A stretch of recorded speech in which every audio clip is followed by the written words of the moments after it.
بزرگان محترم،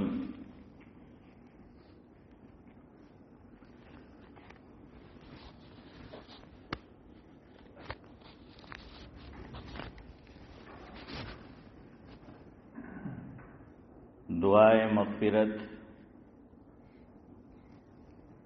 اور ایصال ثواب کے تعلق سے گزشتہ ہفتے بھی کچھ باتیں آپ کی خدمت میں پیش کی تھی. اسی تعلق سے آج کی مجلس میں بھی کچھ باتیں آپ کے گوش گزار کرنی ہیں. پہلے اس تعلق سے ایک منظوم کلام پیش کرتا ہوں جسے مولانا عبد الماجد دریابادی علیہ الرحمہ نے اپنے ایک مضمون میں ذکر کیا ہے. اس کا کچھ حصہ آپ کے پیش خدمت ہے.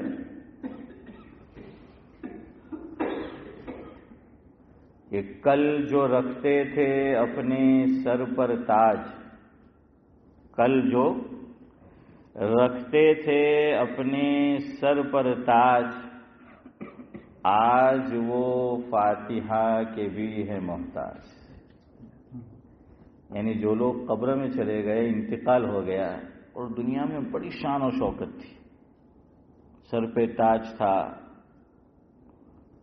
کھٹو بچوں کی صدائیں تھیں، اور نہ جانے کتنے خدام اور غلام تھے، اور اس کی ایک بات پر کیا سے کیا ہو جاتا تھا. لیکن شاعر کہتا ہے کہ جب آنکھ بند ہو گئی تو کیا حال ہو گیا. کہ کل جو رکھتے تھے اپنے سر پر تاج، آج وہ ہیں فاتحہ کے بھی محتاج. تھے جو خود سر جہاں میں مشہور. اور یاد رکھنا، عام طور پر جب پاور آتا ہے تو دماغ میں فرونیت بھی آ جاتی. تو شاعر نے اسی کو کہا کہ جب تاج ہوگا سر پہ تو سر میں خناس بھی ہوگا، پھر وہ کسی کی نہیں سنتا، اپنے نفس کی سنتا ہے، نہ اللہ کی، نہ اللہ کے رسول کی، نہ کسی اور کی. تو کہتے ہیں کہ کل جو رکھتے تھے اپنے سر پر تاج، آج وہ ہیں فاتحہ کے بھی محتاج. جو خود سر تھے جہاں میں مشہور، تھے جو خود سر جہاں میں مشہور، خاک میں مل گیا سب ان کا غرور. تھے جو خود سر جہاں میں مشہور، خاک میں مل گیا سب ان کا غرور. کہ مٹی کے اندر جو ہے وہ مل گیا. عطر مٹی کا جو نہ ملتے تھے، عطر مٹی کا جو نہ ملتے تھے. یعنی ایک محاورہ ہے، آگے کی بات آپ سنیں گے تو آپ کو بات سمجھ آ جائے گی. باقی مٹی کا کوئی عطر نہیں ہوتا ہے. اب جو سنت چچا پوچھنے بھی لگے کہ ہیں یہ کیا کہہ رہے ہیں. تو بہرحال ایک محاورہ ہے، ایک استعارہ ہے. شاعر کہنا چاہتا ہے، وہ اگلی جو کڑی آپ سنیں گے تو کچھ نہ کچھ سمجھ آ جائے گا کہ عطر مٹی کا جو نہ ملتے تھے، نہ کبھی دھوپ میں، نہ کبھی دھوپ میں نکلتے تھے. یعنی ایسی عیش و آرام کی زندگی کہ وہ چلتے بھی تھے تو سواری میں، اعلیٰ سواری میں، کہ مٹی اور گرد و غبار ان کو لگتا نہیں تھا. شان و شوکت، سر پہ تاج ہے. عطر مٹی کا نہ ملتے تھے، نہ کبھی دھوپ میں نکلتے تھے. گردش چرخ سے ہلاک ہوئے، گردش چرخ سے ہلاک ہوئے، استخواں تک بھی ان کے خاک ہوئے. استخواں کہتے ہیں ہڈی کو. کس کو کہتے ہیں؟ کہ ہڈی کو. کہاں کہ زمانے نے ان کے ساتھ یہ حال کیا کہ جب مر گئے، انتقال ہو گیا، تو ہڈیاں وہ بھی مٹی میں. یعنی ایک دور وہ تھا، ایک وقت وہ تھا کہ مٹی ان کے بدن کو بظاہر لگتی نہیں تھی، گرد و غبار ان کو چھوتا نہیں تھا. لیکن اب مر گئے ہیں، قبر کے حوالے ہو گئے، تو حالت یہ ہو گئی ہے کہ ہڈیاں تک کیا ہو چکی ہے؟ مٹی ہو چکی ہے نا. ہاں، اسی لیے شرعی مسئلہ یہ ہے کہ کسی کو دفنایا ہے ہم نے ایک قبر میں، اب جگہ کی تنگی ہے، جگہ نہیں ہے، تو پھر کیا کریں؟ تو کہا کہ جس کو قبر میں ہم نے لٹایا، دفنایا، میت کو زمین کے حوالے کیا، آفٹر 6 months 6 مہینے کے بعد اس قبر میں دوسرے میت کو اور دوسرے مردے کو لٹا سکتے ہیں. ہاں، لیکن کھول کر دیکھیں گے، اگر قبر سلامت ہے تو پھر نہیں لٹائیں گے. ورنہ عام طور پر کیا ہوتا ہے، 6 مہینے میں قبر یعنی جسم میت کا گل سڑ جاتا ہے، کچھ نہیں رہتے، بس وہ ہڈیاں چند ہوتی ہیں. اگر ہڈیاں ہیں تو اس کو کیا کر دو، ایک کونے میں کر دو اور وہاں پر میت کو دفن کر دو. اسی لیے یہاں ایک مسئلہ یاد رکھیں. عام طور پر میں انڈیا کی بات کر رہا ہوں، ہماری طرف، پاکستان بنگلہ دیش میں بھی یہی ہوگا، چودھری صاحب کے یہاں بھی، کہ قبرستان جو ہوتا ہے وہ کس کا ہوتا ہے؟ وقف کا. اور جب سے مسلمانوں نے، میں نے، آپ نے وقف کا غلط استعمال کرنا شروع کیا تو اللہ نے، آپ سمجھ رہے اشارہ ہے؟ ہاں، غلط استعمال ہوتا ہے. ایک غلط استعمال تو لوگ کیا کرتے ہیں، وقف کی زمین ہے، مسجد کی یا کسی یتیم خانے کی، کسی کو کرائے پہ دیا تھا، پٹے پہ دی تھی 99 ایئرس، تو اللہ کا بندہ جب دیا تھا تو اس وقت اس کا کرایہ تھا 20 روپے، تو آج 40 سال گزر گئے تب بھی 20 روپے نہیں بڑھاتا. وہ نکلتا بھی نہیں ہے اور کرایہ بڑھاتا بھی نہیں، اور بڑھائے گا تو برائے نام بڑھائے گا. اللہ کے حکموں میں غفلت ہوتی ہے نا، پھر اللہ تعالیٰ ایسے لوگوں کو مسلط کرتے. یاد رکھنا، ویسے ہی نہیں کرتے. وہ کہیں نہ کہیں، اور چھوٹی موٹی نہیں، بڑے درجے میں غفلت ہو رہی ہوتی ہے. اور کبھی تو اللہ تعالیٰ ایسوں کو کھڑا کر کے پھر بچا لیتے ہیں کہ ابھی بھی متنبہ ہو جاؤ، ابھی بھی کیا کر لو، آنکھیں کھول لو، سمجھ جاؤ. تو یہ قبرستان جو ہیں وہ بھی عام طور سے وقف کا ہوتا ہے. یہاں ہمیں خریدنا پڑتا ہے، یہاں تو خریدنا پڑتا ہے جگہ. آدمی